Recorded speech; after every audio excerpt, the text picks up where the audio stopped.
sejam bem-vindos a mais uma aula de Geografia.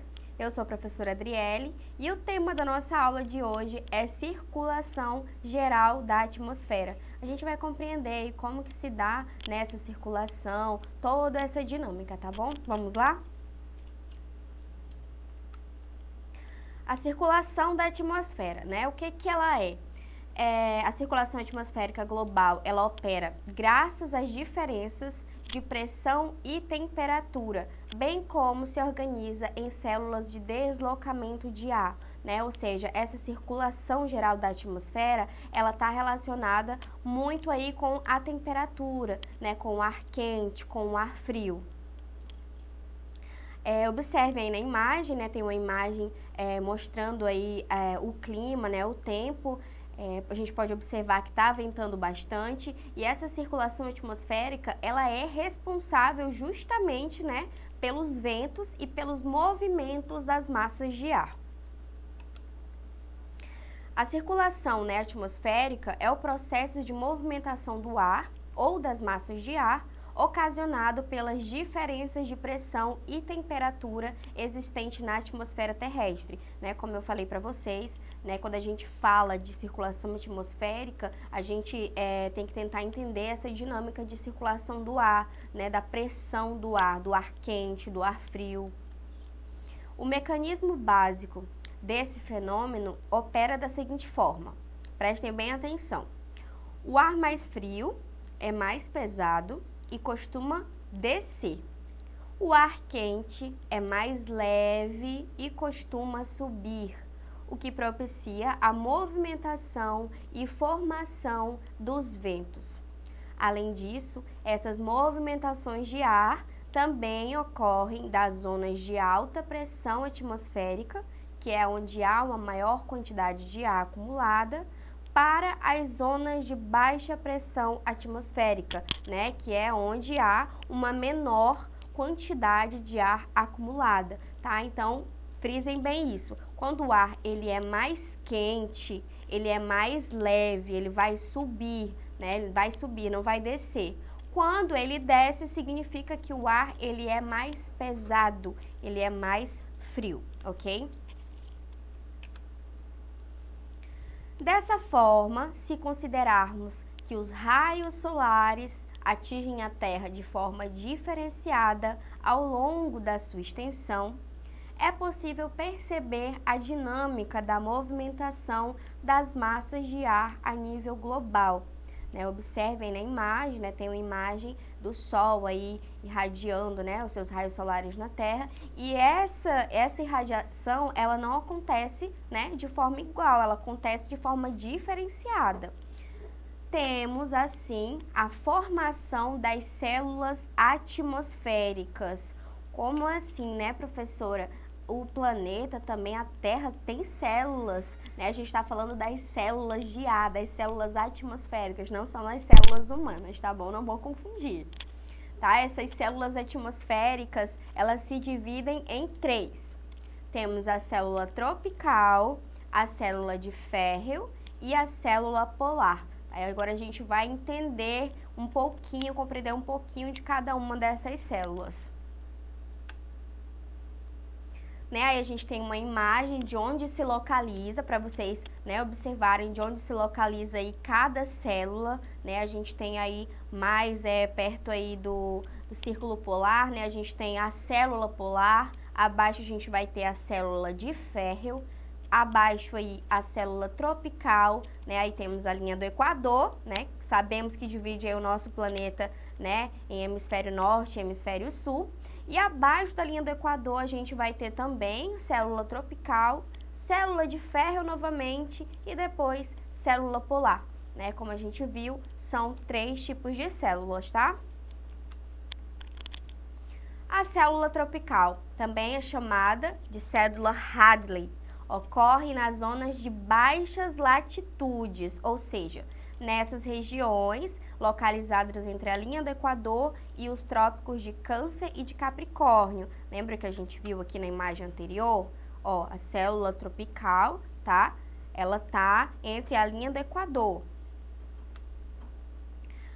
Ela se origina graças ao elevado aquecimento da região próxima à zona equatorial, que faz com que o ar suba e se desloque em direção aos trópicos, trópicos de Câncer e trópicos de Capricórnio, onde ele vai aos poucos se resfriando e consequentemente descendo e retornando ao Equador, onde novamente reinicia o ciclo. Observaram que a gente aqui tem um ciclo, né? Como a gente viu, né? O ar, ele vai subindo aí, depois ele começa a resfriar, já que ele alcançou lá, né, os polos.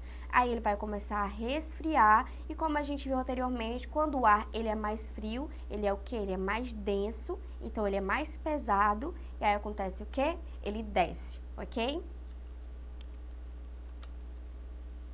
Agora vamos compreender aí um pouco da célula de ferro, né? A nossa segunda célula atmosférica. Ela ocorre nas zonas de médias latitudes, tá? Lembra que a outra era de baixas latitudes? Aqui já é de médias latitudes, caracterizando o movimento dos ventos que ocorrem próximos à superfície em direção aos polos. Nesse processo, as massas de ar, elas vão se resfriando e subindo, retornando para o seu local de origem e completando o ciclo. Novamente, aí a gente vê o ciclo se completando. Como podemos notar, a dinâmica da circulação das massas de ar associada a outros fatores, como as oscilações das temperaturas dos oceanos, é responsável por desencadear uma série de fenômenos climáticos sobre as mais diversas regiões do globo terrestre. Vamos recapitular aí, né? A gente viu, observem bem na imagem, né? Que a gente tem o quê? As nossas células polares, célula de Ferrel, né? E célula Hartley, né? E essas células, elas estão localizadas aí, né? Entre os nossos polos, né? E quanto mais quente, né, o ar for, vai acontecer o quê? Ele vai subir, né? Quanto mais quente, vamos relembrar aí, o ar mais quente, ele tem o quê? Menos moléculas. Se ele tem menos moléculas, ele é menos denso. E se ele é menos denso, ele vai fazer o quê? Vai descer ou vai subir, professora? Ele vai subir, tá? E o contrário, o ar, quando ele for mais frio, ele vai ter o quê? Mais moléculas. Lembre-se disso, mais frio, vai ter mais quantidade de moléculas, vai ser um ar mais pesado, né? Se ele é mais pesado, ele vai fazer o quê? Vai descer, porque não é pesado, né? Quando a gente solta, ele não desce de uma vez. Então, lembre-se disso, tá? Mais pesado, mais denso, então ele desce. Voltando aí para a imagem, a gente tem aí a nossa linha do Equador, tá? Nessa linha do Equador, a gente tem o quê? Os ventos alísios, né? Observem aí na legendazinha. Nessas setinhas aí no azulzinho mais escuro, a gente vai ter o quê? Perto, né, dos nossos círculos polares aí da célula polar, a gente tem um ar mais frio, né? Abaixo, nessas zonas vermelhas, a gente vai ter o quê? Os ventos do oeste, né? E essa setinha indicando aí um azulzinho mais claro, a gente vai ter os ventos polares de leste, tá? E aí a gente tem o ar quente, indicado por essa setinha vermelha, tá? E pelo azul a gente tem aí o ar mais frio, ok? Chegou a hora, então, do nosso exercitando, né? Vamos saber aí se vocês conseguiram compreender como que se dá essa circulação geral da atmosfera, né? Essa relação entre o ar quente e o ar frio, né? Então, a gente vai aí para a nossa primeira questão. Vamos lá? O deslocamento das massas de ar que dão origem aos ventos se faz sempre, alternativa A, das áreas mais elevadas para as mais baixas, alternativa B, das áreas de temperaturas mais altas para as de temperatura mais baixa, da alternativa C, das áreas de alta pressão para as de baixa pressão, ou alternativa D, das áreas mais úmidas para as áreas mais secas. Vamos ver aí se você acertou. Se você respondeu a alternativa C, tá? Você está correto. né, esse deslocamento das massas de ar que dão origem aos ventos, eles acontecem, né, se fazem sempre das áreas de alta pressão para as áreas de baixa pressão. O que proporciona, né, a formação dos ventos e o deslocamento dessas massas de ar sempre é a diferença de pressão, de forma que essas movimentações sempre acontecem das zonas de maior para as de menor pressão, ok? Vamos então aí para a nossa segunda questão, né, o nosso segundo exercitando de hoje. Assinale a alternativa que não apresenta uma correlação com a formação das células de circulação atmosférica. Alternativa A: desequilíbrio da radiação solar ao longo da superfície terrestre. Alternativa B: diferenças de pressão atmosférica. Alternativa C: diferenças de temperatura. Ou alternativa D: diferença nas formas de relevo. Lembrando que é a alternativa que não apresenta a correlação. Vamos ver aí se você acertou. Se você respondeu a alternativa D, né, diferença nas formas de relevo, você está correto, tá? As formas de relevo, elas não vão interferir em nada com a formação aí das células de circulação atmosférica. A circulação atmosférica, ela se estrutura, né, a partir das diferenças de radiação solar ao longo da superfície terrestre.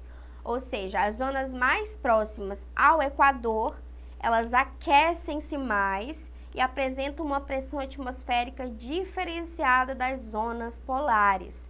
Portanto, estão relacionadas às movimentações das células de massas atmosféricas, a pressão, a temperatura e a radiação solar. Então, né, das alternativas que a gente viu ali da questão anterior, tá? O relevo, ele não exerce nenhuma influência, nem influencia em nenhum fenômeno em relação à circulação aí da atmosfera. Ok, gente? Então é isso. Espero que vocês tenham conseguido compreender, conseguido assimilar bem a nossa aula de hoje, né? Aguardo vocês na próxima aula, espero que vocês tenham gostado. E para assistir aí mais aulas como esta, não esqueçam de acessar a nossa plataforma Eduque, tá bom? E até a nossa próxima aula.